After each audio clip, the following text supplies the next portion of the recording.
warahmatullahi wabarakatuh.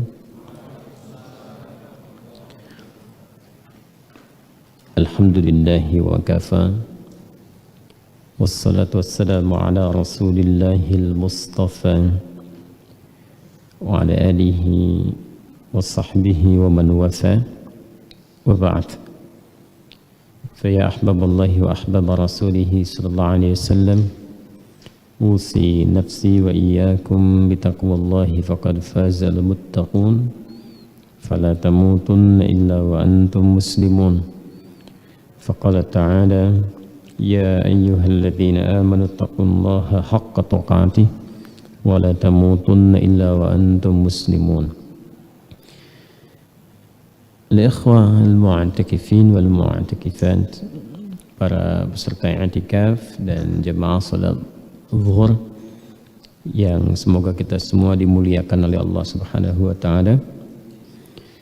Hari ini kita akan mencoba melanjutkan materi serial i'tikaf kita dalam rangka pembekalan diri bersama di bulan Ramadan ini, sehingga apa yang kita dapati di i'tikaf tahun ini lebih substansial, lebih esensial, dan puncaknya ada hasil yang kita bawa untuk dijadikan sebagai pedoman berkehidupan, dan memang itu inti i'tikaf. Malam tadi telah kita dapati rumusan pokok dalam berkehidupan. Ada 3 yang saling keterkaitan. Satu adalah iman, dan iman ini bersyukur kita kepada Allah adalah modal pokok, modal dasar yang memang sudah dianugerahkan kepada kita bersamaan dengan awal kehidupan kita di alam rahim sebelum terlahir ke dunia. Usia 4 bulan bersamaan dengan ditiupkannya roh, terjadi komitmen kita untuk beriman kepada Allah Subhanahu wa taala. Perhatikan rangkaian dalilnya ya. Dan kita kuatkan lewat keterangan dalam Al-Qur'an, juga hadis-hadis Nabi Muhammad sallallahu alaihi wasallam. Saat roh ditiupkan itu menyatu dengan jasad, itu yang di Quran surah ke-15, masih ingat ya? Al-Hijr di ayat 28 sampai dengan ayat ke-30 itu, wa idh qala rabbuka lil malaikati inni khaliqum bashara min salsalim min hama'im masnun. Itu keterangan awal proses penciptaan secara fisikal sampai usia menjelang 4 bulan. Ketika sampai usia 4 bulan, fa'idha sawaituhu, ini wa nafakhtu fihi min ruhi, maka tatkala nanti sempurna keadaan itu fase 4 bulan 120 hari, yang fase inilah kemudian mulai ditiupkan roh. Fa'idha sawaituhu wa nafakhtu fihi min ruhi, dan ditiupkan kemudian roh. Dari mana taunya ditiupkan roh ini? Usia 4 bulan. Nanti keterangan Nabi sallallahu alaihi wasallam dalam hadis sahih yang diriwayatkan oleh sahabat Ibnu Mas'ud radhiyallahu taala anhu. Kunyahnya Abu Abdurrahman. An Abi Abdurrahman Abdullah bin Mas'ud radhiyallahu taala anhu qala qala Rasulullah sallallahu alaihi wasallam wa huwa as-sadiqul masduq, inna ahadakum yujma'u fi batni ummihi 40 yawman nutfah, thumma yakunu mithla dhalika 'alaqah, thumma yakunu mithla dhalika mudghah, thumma yursalu ilaihi al-malak fayanfukhu fihi ruh. Ini dalilnya. Nanti referensi ini bisa ditemukan, yang paling singkat coba bisa di googling cepat sekali. Di Al-Arba'in An-Nawawiyah nomor hadis yang keempat. Ya, di Al-Arba'in itu nomor hadis yang keempat. Nanti bisa di googling, jadi agak hemat tuh ya, nggak harus cari buku, tinggal di googling ketemu tuh. Setiap kalian, kata Nabi SAW, anak cucu Adam, proses kelahirannya akan dibentuk dulu di rahim ibundanya.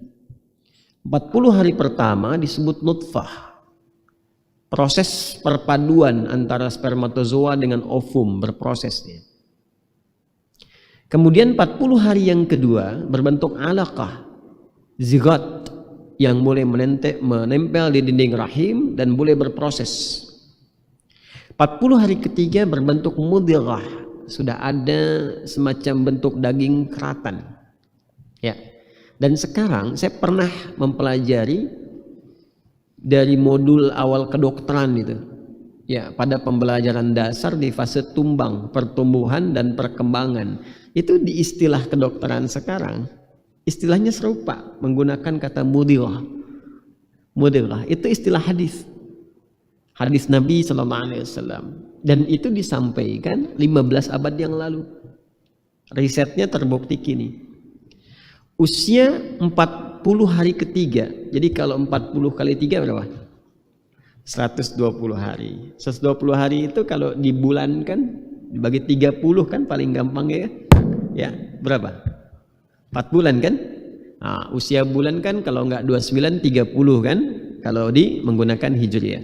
Masehi 29 bisa 30 bisa 31. Ambillah pertengahan ya.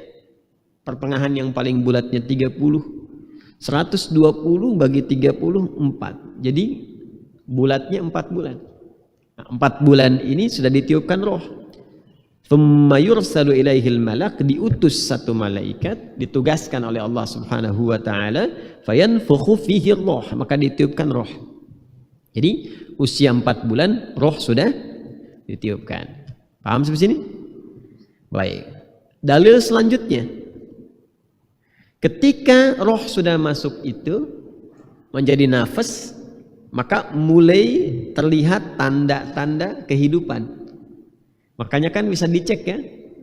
Ya, kalau cek misalnya ke bidan atau ke dokter SPOG itu, mau misalnya cek USG ya, kan bisa kelihatan tuh di usia-usia 4 bulan ke atas kan, mulai ada detak jantung dan sebagainya itu.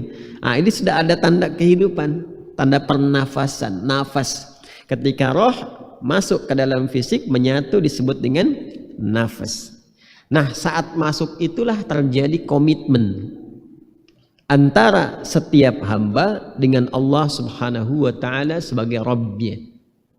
Ya, yang merawat, yang membimbing, yang memberikan kebutuhan, yang menyembuhkan kalau sakit, yang kalau diminta itu sudah siap memberikan segala hal yang sesuai dengan maslahat hambanya. Pindah dalilnya tentang komitmen ini ke Quran surah 7 Al-A'raf ayat 172. Anda kalau ikuti keterangan saya, Anda ikuti flow-nya, jalurnya, dengan masukkan dalilnya, itu insya Allah akan kuat argumentasinya. Dan cara kita memahami dan menguraikan akan terstruktur dari awal sampai akhir. Komitmen ini dibangun kemudian, ini yang melahirkan awal dasar modal keimanan. Ini yang di awal tadi saya sampaikan. Berbahagianya, bersyukurnya, beruntungnya kita, sejak kita terlahir itu sudah punya modal iman. Jadi dari 3 itu, iman, amal soleh dan takwa, iman sudah punya. Dari peristiwa ini. Nah, ini bagian dari rahmat Allah Subhanahu wa taala kepada setiap hamba.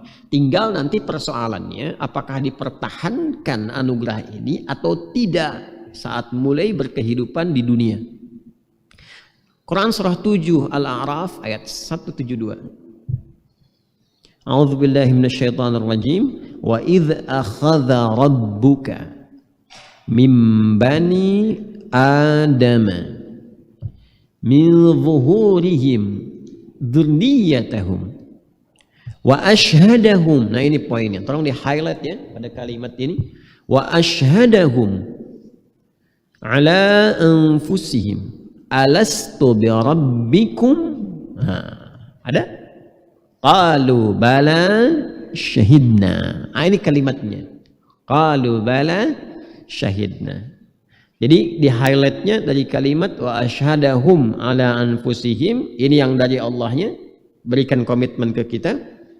Alastu bi rabbikum sampai di sini. Kemudian kita menerima itu dengan mengatakan qalu bala syahidna an taqulu yaumal qiyamati inna kunna an hadza ghafilin. Ada ayatnya? Baik. Dan ingatlah, pahamilah, renungkanlah, pelajarilah ketika Rabbu Muhammad sallallahu alaihi wasallam, kalau infonya bersifat umum disampaikan pada Rasulullah, maka sekalipun yang diberikan informasi Rasulullah sallallahu alaihi wasallam, tapi sifat umum itu menjadikan hukum yang berlaku pada informasi itu berlaku umum untuk kita semua. Jelas ya? Dan ingatlah, pahami, renungkan ketika Rabbu Muhammad sallallahu alaihi wasallam mengambil komitmen perjanjian dengan setiap anak cucu Adam sejak awal mula penciptaan, lalu mempersaksikan komitmen itu dan menegaskan, alastu bi rabbikum, bukankah aku, kalau bahasa bebasnya begini, apakah kamu siap menjadikan aku sebagai Rabb? Sifat rububiyah yang ditampilkan seperti pernah saya jelaskan. Tuhan yang akan merawatmu, memenuhi kebutuhanmu, menyembuhkan kalau sakit, mengampuni kalau berdosa, memaafkan kalau salah, membimbing kepada jalan kebenaran. Maka tidak ada pilihan lain kita mengatakan, ya, qalu bala syahidna. Kami berkomitmen ya Allah. Ya, kami berkomitmen. Kalau sudah pakai bala, itu bala sekali ya. Bala itu artinya siap, ya, tanpa berpikir apapun. Dari kata syahidna inilah kemudian muncul persyahadatan yang dikonfirmasi ulang nanti oleh amal soleh. Nanti konfirmasinya amal soleh, kalimat syahidna ini, ya. Nah, tapi ini perhatikan dulu supaya nggak lompat. Ini modal dasar kita. Sebelum terlahir itu sudah membawa ini, bawaan lahir kita. Bawaan lahir yang terbawa dalam proses berkehidupan itu yang disebut fitrah. Fitrah. Jelas ya? Nah, ini yang dimaksudkan di Quran surah ke-30 ayat 30. Quran surah 30 ayat 30. Ada? Fa'aqim wajhaka lid-dini hanifa. Fitratallahi allati fataran nasa 'alaiha. Ada ayatnya? Ya, saya bacakan sampai situ saja dulu untuk memudahkan. Fa'aqim wajhaka lid-dini hanifa, maka komitmenlah engkau untuk memasrahkan, mengarahkan dirimu itu kepada seluruh ketentuan dalam ad-din dengan cara yang benar, lurus. Ad-din itu apa? Pernah saya singgung juga. Tafsirnya nanti di Ali Imran ayat 19. Innad dina 'indallahil Islam. Yang dimaksud din di sisi Allah Subhanahu wa taala itu apa? Islam. Jelas ya? Islam itu dari aslama yuslimu islaman, orangnya muslim. Orangnya muslim. Nah, jadi yang memegang identitas Islam itu disebut muslim. Jamaknya muslimun. Sedangkan pokok mendapatkan anugerah Islam itu simpulnya kan 5. Pokok pertamanya itu apa? Konfirmasi iman. Ya, dari mana taunya? Dalil lagi, hadis Muslim, nomor hadis yang ke-8. Kalau tadi di Al-Arba'in nomor yang ke-4, ini nomor kedua. Ketika Nabi ditanya, dikonfirmasi oleh malaikat Jibril yang menyamar itu, mal Islam? Apa jawab beliau? Al-Islamu an tashhada an la ilaha illallah wa anna Muhammadan Rasulullah. Jadi kalimat an tashhada an la ilaha illallah, an tashhada itu adalah turunan dari apa? Refleksi yang saat ada usia 4 bulan itu di alam rahim. Qalu bala syahidna ungkapan syahidnya itu mengucapkan asyhadu alla ilaha illallah. Nah, jadi ini membuktikan bahwa saat terlahir itu kita sudah membawa fitrah iman. Tinggal pertahankan tegak lurus, hadapkan ke fitrah itu, pancarkan itu dengan sempurna, jangan sampai bengkok. Ya, itulah fitrah berkehidupan. Fitratallahi allati fataran nasa 'alaiha. Nah, sekarang pertanyaannya, bagaimana cara kita mempertahankan fitrah itu? Ya, mengaktifkan sinyalnya. Kan saya katakan aktifkan sinyal itu kan? Dikonfirmasi nanti supaya tidak mengatakan di hari kiamat, lupa ya Allah, kan perjanjiannya dalam perut ibu, nggak ingat waktu itu. Kan persoalan terbesar kan teorinya begini, kalau sudah lupa itu kan suka nggak ingat, kan? Makanya itu dicegah oleh Al-Quran, antaqulu yaumal qiyamati inna kunna an hadza ghafilin, supaya engkau tidak mengatakan di hari kiamat kami lupa ya Allah. Bagaimana bisa ingat, tuh proses kan berlangsung dalam perut ibunda di rahimnya. Ya, makanya untuk tidak terjadi yang demikian, potensi penyimpangan, potensi berdalih dengan lupa, awas ya, maka komitmen iman itu lantas dikuatkan, dikonfirmasikan. Lewat apa? Lewat amal soleh. Ini yang menjadikan pembuktian komitmen awal kita itu terjaga sampai pulang. Keislaman kita, status sebagai muslim itu dijaga. Ya. Maka di amal soleh itulah terjadi semua konfirmasi iman. Contoh, konfirmasi syahadat kita, bala syahidna, yang wujudnya asyhadu an la ilaha illallah wa asyhadu anna muhammadar rasulullah. Konfirmasinya di amal soleh. Amal soleh pertama yang mengiringi iman itu, kalau kita ingin cek di Al-Baqarah ayat 3, alladzina yu'minuna bil ghaib wa yuqimunas salat. Yo, amal soleh pertama. Itu rumusannya kan di atas. Iman, kemudian amal soleh. Apa pentingnya amal soleh? Mengkonfirmasi iman. Apa pentingnya amal soleh? Menguatkan iman. Apa pentingnya amal soleh? Mengonfirmasi syahadat. Benar enggak ada syahadat dalam jiwa kita? Ngeceknya lewat amal soleh. Karena itu ketika seseorang menunaikan amal soleh, urutan pertamanya sholat, maka dalam sholat akan ditemukan syahadat. Itu udah pasti, itu udah rumus. Gak mungkin orang sholat gak baca syahadat. Coba. Pembukanya itu dalam takbir kan, sholat dibuka dengan takbir kan? Allahu Akbar. Kalimat Allahnya sudah disebutkan tuh. Lalu konfirmasi syahadatnya di mana? Dalam tahiyat. Coba lihat tahiyatnya. Mau pakai versi yang manapun pasti ada syahadatnya. At-tahiyatu lillah, kan? Mau pakai yang itu boleh. At-tahiyatul mubarakatuh salawatut thayyibatu lillah, boleh pakai yang itu. Setelah assalamu alayka ayyuhan nabiyyu wa rahmatullahi wa barakatuh. Assalamu alayna wa ala ibadillahi salihin. Asyhadu an la ilaha illallah wa asyhadu anna muhammadan rasulullah. Ada syahadat gak? Harus dibaca itu. Ya, ini konfirmasi iman. Bahkan uniknya begini, karena ini amalan pokok, yang paling pokok mengonfirmasi iman, itu panggilannya saja. Jangankan proses penunaiannya, prakteknya. Panggilan untuk sholat itu sudah mengonfirmasi syahadat. Allahu Akbar, Allahu Akbar, Allahu Akbar, Allahu Akbar. Setelah itu apa? Asyhadu an la ilaha illallah. Itu kan? Syahadat kan? Diperdengarkan. Dan itu setiap pergantian waktu dalam sehari, 5 kali sehari. Jadi yang belum sholat pun itu nggak punya alasan, akan ditanya lupa. Apa nggak lupa kalau 5 kali diperdengarkan setiap hari? Masa selama hidup 5 kali diperdengarkan? Selama hidup loh, sampai menjelang meninggal masih bisa bilang lupa ya Allah. Dan nggak sama dengan pengadilan manusia. Pengadilan manusia ditanya, kata hakim, terdakwa ingat peristiwa ini, lupa yang mulia. Di akhirat nggak bisa. Al-yauma nakhtimu ala afwahihim wa tukallimuna aydihim wa tashhadu arjuluhum bima kanu. Jelas?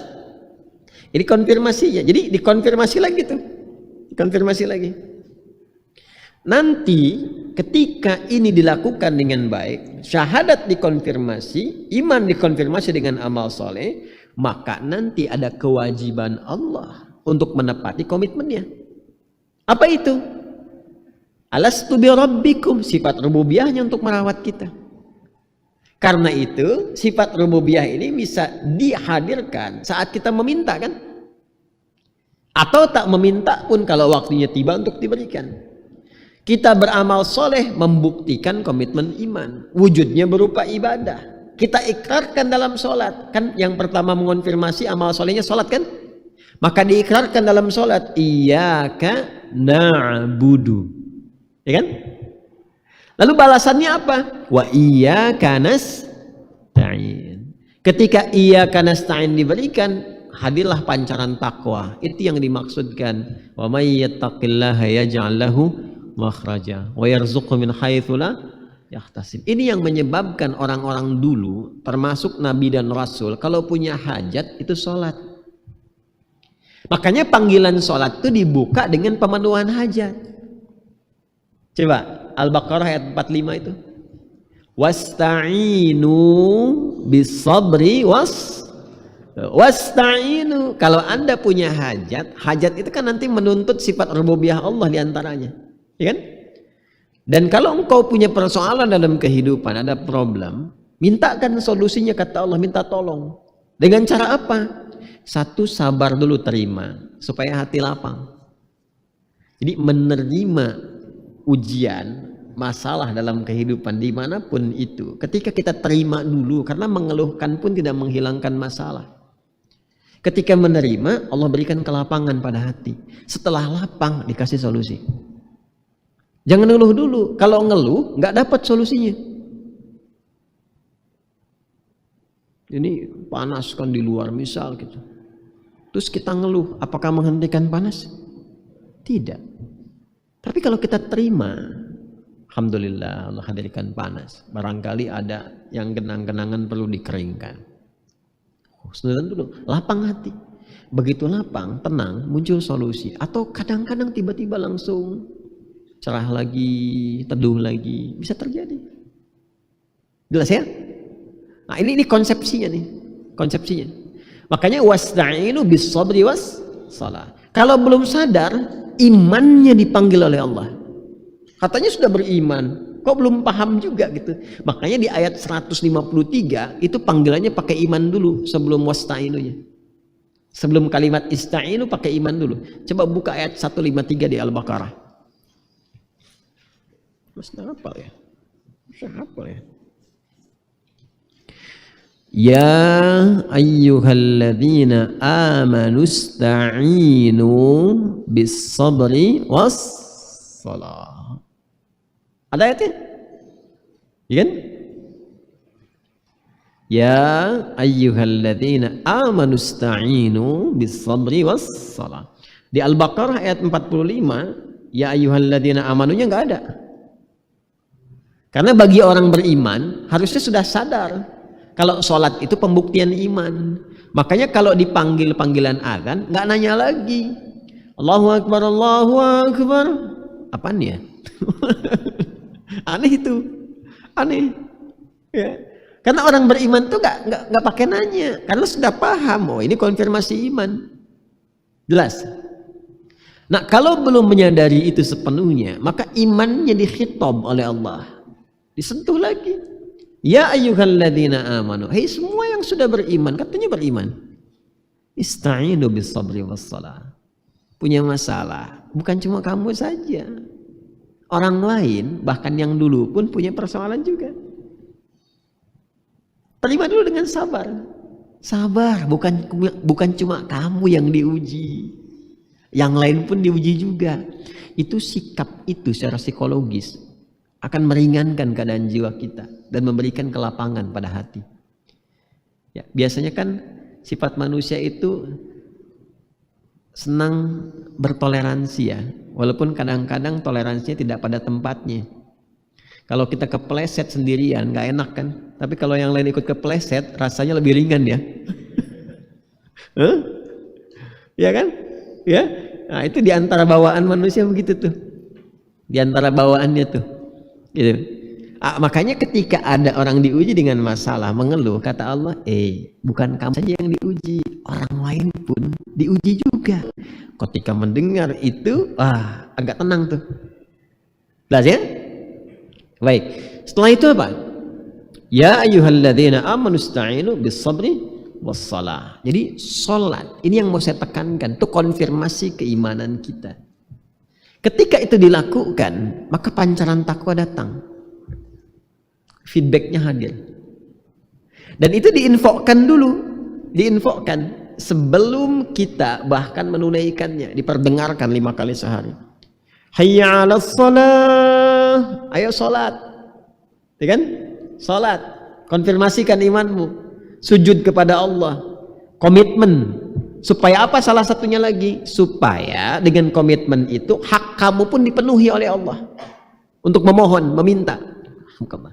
Makanya sholat secara fikih disebut doa, doa untuk minta. Ya, kalau kita kerjakan permohonan kita potensial banyak dikabulkan sepanjang bermaslahat untuk kita. Paham? Hayya 'alas shalah. Kenapa sholat? Dijawab, hayya 'alal falah. Supaya kau bahagia, supaya engkau sukses. Tadi malam sudah saya tuliskan kan? Ya, pancaran-pancaran takwa itu masih ingat gak? Kesuksesan, kebahagiaan, lompatan pengetahuan yang tadi malam itu, ya kan? Nah, maka kalau dikerjakan, dikonfirmasi, diperdengarkan itu, supaya nggak nanya lagi. Makanya kalau anak kecil atau orang dewasa jawab sesuai dengan kadar pengetahuannya, ala qadri uqulihim. Anak kecil tanya, ini anak saya tanya, Buya kenapa sholat? Supaya mas pintar. Tuh. Supaya Allah kasih lagi mainannya, sholat dia. Kita terpaksa cari mainan juga tuh. Terpaksa itu maksudnya apa? Mengondisikan diri untuk memaksa pada nilai kebaikan. Itu bukan dalam konteks negatif, bukan. Ya. Dan itu yang menggerakkan siapa? Bukan diri kita juga, fitrah kita yang digerakkan oleh Allah. Jadi bukan artinya kita merekayasa sesuatu, tidak, karena kan kita itu terkondisikan saja. Ya. Dan nanti ada nilai ikhtiar yang Allah bimbing lewat petunjuk-petunjuk berkehidupan. Paham ya? Nah, sekarang kita sambungkan dalilnya keseluruhannya. Iman, amal soleh, takwa. Yang dengan itu dijaga sampai meninggal. Tadi yang komitmen untuk beriman itu, yang tunduk, patuh, namanya siapa? Namanya siapa? Tadi saya sampaikan di awal. Yang konsisten terhadap fitrah, terhadap ad-din itu. Din nama lainnya apa? Islam. Orang yang berislam siapa? Muslim. Jamaahnya tadi apa? Muslimun. Jadi muslimun itu orang yang komitmen dengan keislamannya. Makanya di Islam itu nanti ada simpul-simpul iman, simpul-simpul amal soleh yang ujungnya mengantarkan kepada takwa. Simpul Islam ada berapa? 5. Satu apa? Syahadatain, asyhadu an la ilaha wa asyhadu anna Muhammadan. Yang kedua apa? Salat. Itu kan amalan pertama, konfirmasi iman. Saya belum bahas yang lainnya, sampai 2 dulu.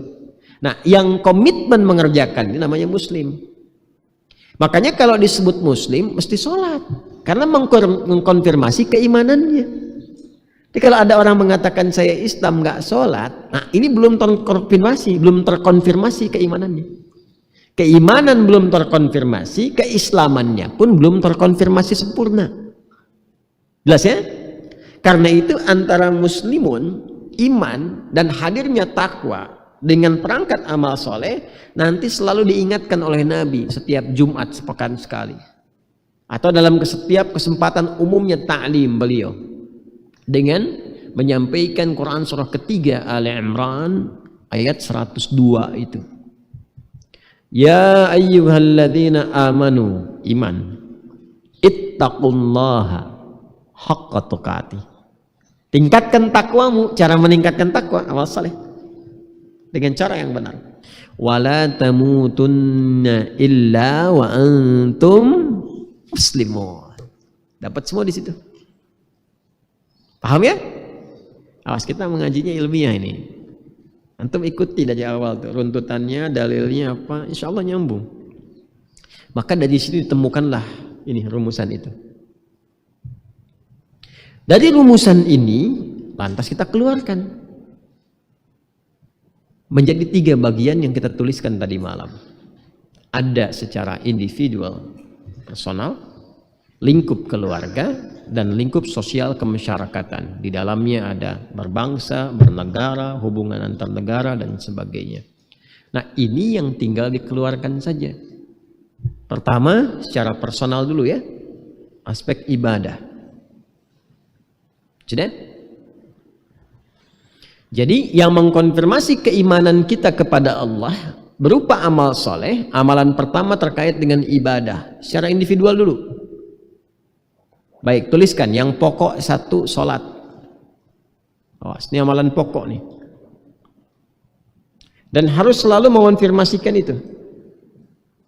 Harus selalu mengonfirmasikan itu yang di atas.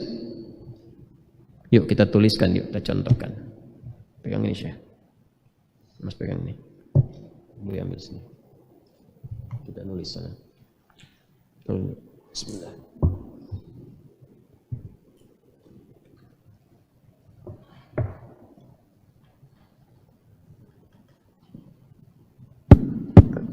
Baik ya, kita lihat sini. Fokus sini. Semalam kan kita turunkan di sini ya. Rumusan 3 ini kita turunkan ada secara personal, sifatnya individual.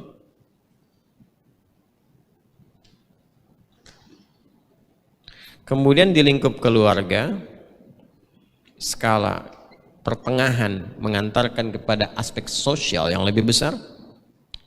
Di sini aspek sosial yang lebih besar, levelnya sudah masyarakatan. Sebangsa, senegara, atau hubungannya lebih luas lagi. Di semua lini ini dikonfirmasi. 3 bagian ini, konfirmasi imannya kita batasi kemarin di 3 bagian pokok. Ada aspek yang terkait dengan ibadah, pengetahuan, knowledge, ilmu. Kemudian terkait dengan rezeki yang pokoknya adalah kemapanan harta benda. Tergantung turunannya. Di sini masih harta, sini nanti ekonomi, di sini nanti teorinya sudah lebih luas lagi. Stabilitas ekonomi dan turunan-turunan yang lainnya. Ini 3 bagian ini, kalau dikonfirmasi lewat iman dengan penunaian amal soleh, nanti pancaran hasilnya ada di takwa. Contoh, kita ambil secara personal dulu yang ini, terapkan ke sini. Ini terapkan di sini.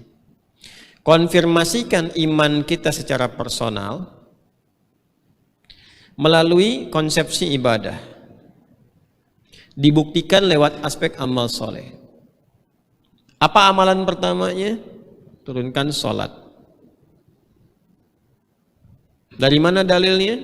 Quran surah ke-20 Taha ayat 14. Innani anallah la ilaha illa ana.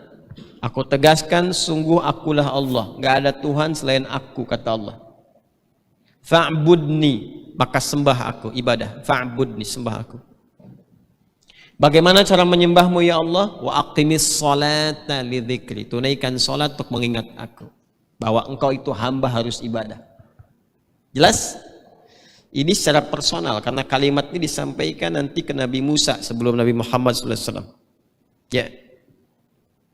Dan semua Nabi sholat seperti yang pernah saya sampaikan. Nabi waktu menerima perintah Isra dan Mi'raj, apa perintahnya? Hadiahnya apa? Sholat kan? Baik. Dan itu dikonfirmasi nanti di surah Al-Isra-nya ayat ke 78. Ayat 78. Aqimis salata liduluki syamsi ila ghasaqil laili wa qur'anal fajr. Inna qur'anal fajri kana mashhuda. Itu menunjukkan konfirmasi waktunya. Tunaikan ini waktunya ada 5 yang pokok, 5 waktu. 5 waktu ini sudah ditetapkan. Ini kalau saya rumuskan lagi, makin detail lagi. Nanti lihat aja di pokok bahasan saya tentang sholat ya. Supaya nggak terlampau jauh saya terangkan gitu ya. Paham konsep dasarnya dulu. Nanti kalau ingin didetilkan tinggal diturunkan. Lengkap semua, nggak ada yang nggak lengkap. Dari waktu umumnya ada di Quran surah keempat ayat 103. Di ujungnya itu inna sholata kanat 'alal mu'minina kitaban mauquta. Nanti penegasannya di Quran surah Hud 11 ayat 114. Quran surah 17 ayat ke-78. Nanti konfirmasi penjagaan yang pokoknya di Quran surah kedua ayat 238. Lengkap semuanya. Ya. Nanti tinggal diturunkan lewat hadis. Kalau ini dilakukan, pancarannya apa? Pancaran takwanya. Ada 5 nanti. Yang pokok sholatnya berapa? 5. Dan pancaran takwanya 5 juga. Yang pokoknya. Ya. Yuk kita urutkan. Contoh, 1. Kalau ini dikerjakan dengan benar sholatnya, maka Allah akan berikan feedbacknya kepada kita pancaran takwa. Yang pertama Quran surah 29 ayat 45. Ya, Syekh menulis, tulis sini.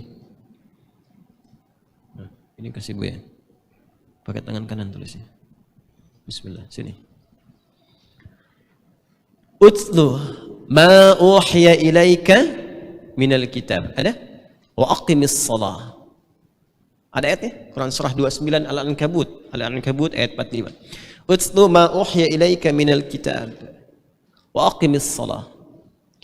Baca, pahami dengan benar dulu sebelum menunaikan sholat. Semua petunjuk yang diwahyukan kepada Nabi Muhammad SAW. Makanya kalau mau sholatnya benar, lihat Nabi mengajarkan. Ikuti petunjuknya. Kalau itu benar dilakukan, yang pertama yang bisa didapatkan innas sholata.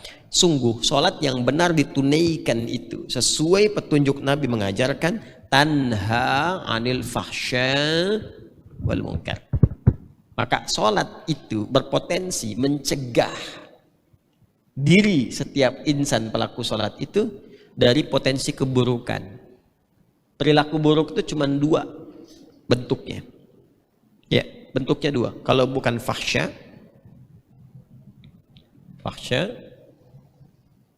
atau munkar. Fahsya itu yang bersumber dari syahwat faraj. Pornografi, porno aksi, LGBT, kata-kata jorok, kotor dan sebagainya. Ya. Melambai yang bukan pada fitrahnya, kan? Dan seterusnya. Itu turunannya fahsya. Homoseksual, lesbian, transgender dan sebagainya. Nah, ini bisa diobati, bisa diperbaiki. Salah satunya dengan mengoptimalkan dan memaksimalkan sholat. Yang kedua mungkar, ya, bersumber dari syahwat perut dan akal, nafsu perut dan akal. Menipu, merampok, membunuh, korupsi, dan turunannya membegal dan seterusnya, itu mungkar yang diingkari langsung oleh jiwa kita, oleh hati kita. Sumbernya cuma 2 itu, nggak ada yang ketiga. Apapun yang terjadi dan bersifat buruk, pasti bentuknya cuma 2. Kalau bukan fahsya itu mungkar. Nah, sholat kalau dikerjakan dengan benar, itu akan melatih jiwa sehingga potensi fujur dalam jiwa itu dikelola, diarahkan untuk mensupport takwa. Nggak akan muncul kemudian dari nafas itu menjadi perbuatan buruk, menjadi Kan di nafas itu masih ingat ada 2 potensi, satu takwa, yang kedua fujur kan? Ya, wa nafsin wa ma sawaha fa alhamaha fujuraha wa taqwaha. Quran surah 91 ayat 7 sampai 8 itu kan? Kemudian kalau fujurnya naik sendiri, maka keluar Ya, nanti lain waktu saya tunjukkan deh posisi tempatnya tuh di mana gitu. Ya, secara gambaran dari ayat Al-Quran. Fujur tempatnya di nafas. Nafas naik ke atas ke kolbu. Kolbu ke sodrun. Sodrun naik ke perilaku. Diikat oleh akal dulu ke perilaku. Cepatnya begini nih, cepatnya. Ini nafas nih. Nukleus jiwa kita di sini nih. Ini mengandung dua potensi nih. Seperti atom aja, ini materinya sama nih. Fisika itu terkait dengan metafisik ya. Di sini ada yang positifnya, di sini ada negatifnya, arusnya ya. Kalau di kimia kan ada proton, ada elektron kan. Ini ada takwa, ini ada fujur. Tahu baterai kan? Ya kan? Ada yang positif, ada yang negatif kan? Lalu disambungkan arus listrik jadi hidup kan? Ya, mensupport sesuatu. Cara kerja itu seperti itu. Fitrah kita pun berkehidupan demikian. Ini selalu ada dua ini nih. Ini mensupport nih. Kalau ditarik salah satu ya nggak bisa jalan. Ini yang negatifnya, ini yang positifnya. Negatif ini untuk jadi katalis ke sini, asalnya begitu. Ya, nah di sini nanti ada bagiannya lagi, ada 6 bagian. Nafas tempatnya ada di kolbu. Di kolbu. Kolbu tempatnya ada di sodrun. Ini agak dalam kita ngaji nih. Jamaknya sudur. Ini jamaknya kulub. Intinya di sini. Setan menghadirkan was-was lewat sini untuk ditembuskan ke sini supaya ini keluar jalur sendiri ke sini, ke nafas. Normalnya ke sini nih, mensupport ini. Ke sini. Ini mensupport ke sini sehingga ini muncul sinyal kebaikan. Tapi kalau ini berdiri sendiri jadi bahaya. Karena ini fujur lawan langsung takwa. Jadi kalau di takwa ada jujur, di sini ada dusta. Di takwa ada sabar, di sini ada marah misalnya. Di marah itu diciptakan bukan untuk menjadikan kita pemarah. Ingat cara memahaminya. Tapi supaya mensupport, menjadi katalis agar sabar itu muncul. Sebab kalau nggak ada marah, nggak bisa ketahuan sabar. Coba tes ya, tes saja. Pulang i'tikaf, pulang ke rumah. Bilang sama pasangan. Kalau belum menikah, bilang sama ayah, sama ibu. Sabar ya mah, sabar gitu. Nggak ada apa-apa. Paling orang tua nanya, kamu kenapa waktu i'tikaf? Kan nggak mungkin kan, tiba-tiba ada kalimat sabar gitu. Harus ada pemicunya dulu. Nah asalnya support ke sini nih. Tapi kalau ini berdiri sendiri, dibuat lubang sendiri ke sini, diikuti was-was setan. Setan tuh dari sini nih, dari sudur. Alladzi yuwaswisu fi sudurillah. Masuk sini. Tembus ke sini. Nah, ini dibuat jalur sendiri supaya keluar ke nafas sendiri ke sini. Harusnya ke sini. Kalau dibikin jalur sendiri, maka keluar dusta ke sini, marah ke sini, bikin jalur sendiri. Dari nafas ini keluar tembus ke kolbu. Ini yang dimaksud di kolbunya ada penyakit. Fi qulubihim marad fazadahumullahu, tembuslah ke sadrun, tembus ke aklun, ke akal, maka berfikirlah akal yang negatif. Ilmunya dipakai untuk mencuri, strategi masuk masjid, takbir pertama ikut takbir, begitu imam ruku mundur ke belakang, kotak infak hilang 1. Nah, ini bahaya nih. Ini keluar nih. Ketika keluar dieksekusi jadi tindakan cuman 2. Kalau nggak fahsya pasti mungkar, sumbernya dari sini. Itu. Ini baik faksa atau mungkar disebut su namanya. Su, perbuatan buruk. Su. Asalnya netral, nafas. Asalnya netral. Tapi ketika supportnya dari fujur, nafas keluar su.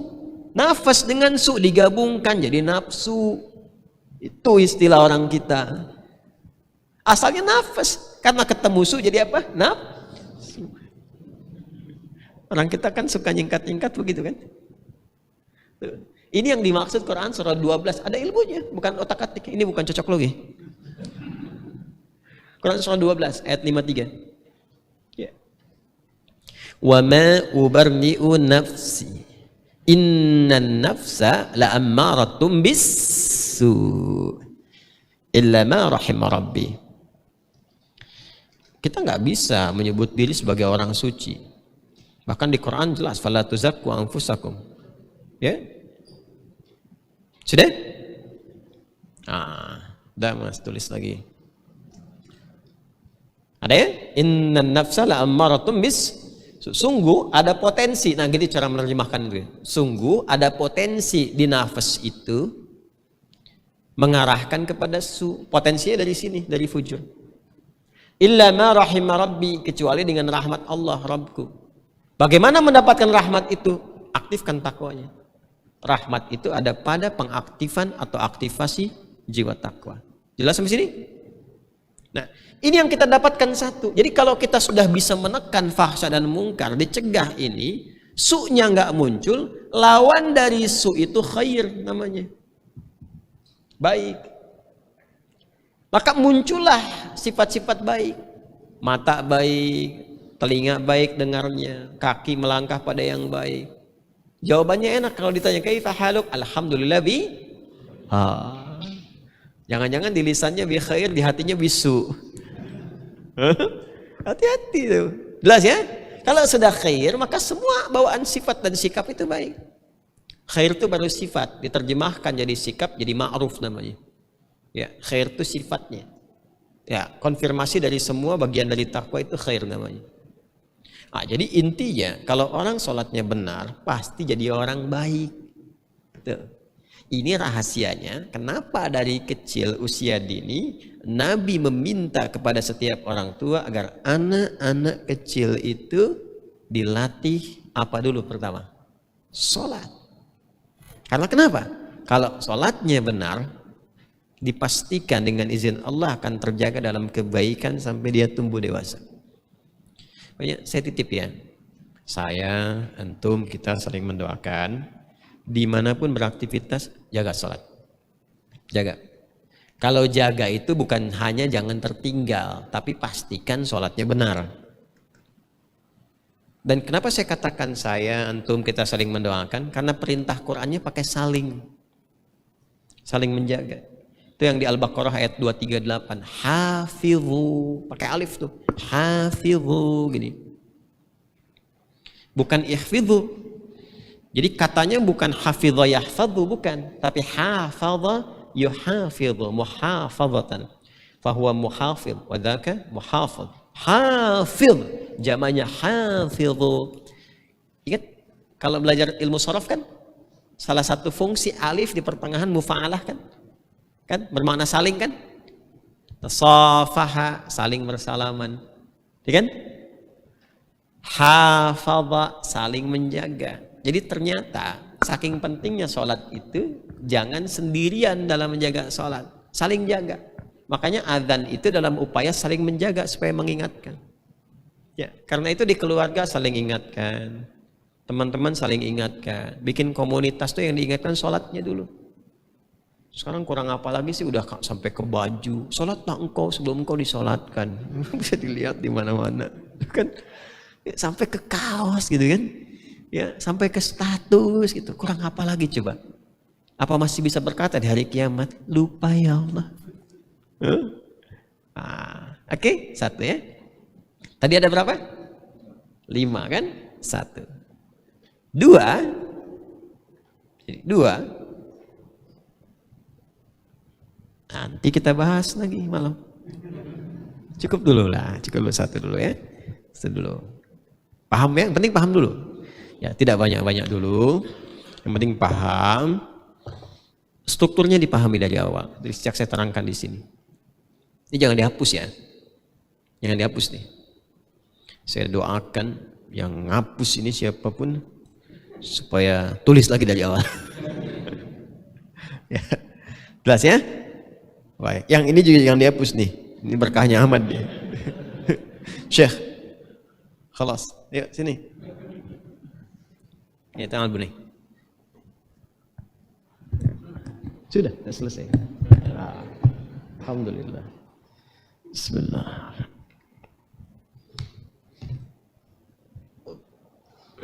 Kita selesai. Paham insyaallah? Paham ya?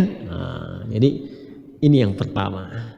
Kalau ini dilakukan, amal solehnya bagus, imannya bagus, secara pribadi akan baik. Ya, jadi jangan menuntut kebaikan pada orang lain sebelum memperbaiki diri dulu. Ingat ya? Ingat tuh, bikin status tuh hari ini, quotes nih. Jangan menuntut kebaikan pada orang lain sebelum memperbaiki diri terlebih dahulu. Jadi kalau kitanya sudah baik, itu akan jadi magnet. Orang lain pun pasti akan jadi baik. Karena malu bicara sama orang baik, malu kasar itu malu. Pernah nggak lihat ada preman bicara sama kiai, bicaranya kenceng ya? Umlok enggak. Waalaikum waalaikum ya. Ya. Itu antingnya bagus, lepas kayak. Ya. Jadi kalau kitanya baik, orang pun akan malu berbuat buruk pada kita. Dan akan ada penjagaan dari Allah Subhanahu wa taala. Ya. Itu sendalnya bagus tuh, jangan loh punya ustaz dosanya gede, ngolin aja. Walaupun kalimatnya apapun yang keluar, tapi terjaga. Jelas ya? Terima kasih untuk ketersambungan kita hari ini. Semoga Allah muliakan kita, memberikan rahmat untuk kita semua, melapangkan keadaan jiwa kita, dan membentuk kita menjadi pribadi yang lebih baik di hadapan Allah Subhanahu wa taala. Allahumma taqabbal minna innaka antas sami'ul 'alim wa tub 'alaina innaka antat tawwabur rahim. Rabbana atina fid dunya hasanah wa fil akhirati hasanah wa qina adzabannar. Allahumma ij'alna ya Allah muqimis shalah wa min dhurriyyatina rabbana wa taqabbal du'a. Sallallahu ala sayyidina Muhammad wa ala alihi wa sahbihi ajma'in. Wa akhiru da'wana subhanakallahumma wa bihamdika nashhadu an la ilaha illa anta astaghfiruka wa natubu ilaik. Walhamdulillahi rabbil alamin. Assalamualaikum warahmatullahi wabarakatuh.